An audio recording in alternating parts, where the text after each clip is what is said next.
ദേ ഇതുപോലൊരു മുട്ട മസാല ഗ്രേവി ഉണ്ടെങ്കിൽ ചപ്പാത്തിക്കും ചോറിനും ഇനി വേറൊരു കറിയും വേണ്ട. അപ്പോൾ ഇതെങ്ങനെയാണെന്ന് നോക്കിയാലോ. ഒരു 3 മുട്ട പൊട്ടിച്ച് ബൗളിലേക്ക് ഇട്ടിട്ടുണ്ട്. അതിനോടൊപ്പം കുരുമുളക്, പച്ചമുളക്, ഉപ്പ് ഇത്രയും ചേർത്ത് നന്നായി ഒന്ന് ബീറ്റ് ചെയ്തെടുക്കുന്നുണ്ട്.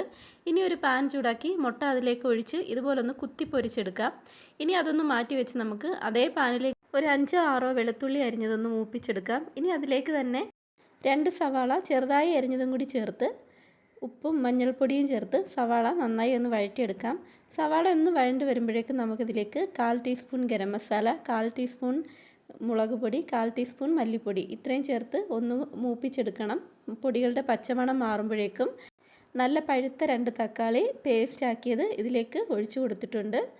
തക്കാളി ചേർത്ത് നന്നായി ഒന്ന് തിളച്ച് കുറുകി വരുമ്പോഴേക്കും നമുക്ക് നമ്മൾ പൊരിച്ച് വെച്ചിരുന്ന മുട്ട ഇതിലേക്ക് ചേർത്ത് കൊടുക്കാം. മുട്ട ചേർത്ത് ഒന്നും കൂടി ഒന്ന് ഇളക്കിയെടുക്കാം. ആ മുട്ട അതിൽ കിടന്നൊന്ന് സോഫ്റ്റായി വരണം. അതിനുവേണ്ടി ഒന്ന് അടച്ച് വെക്കുന്നുണ്ട്.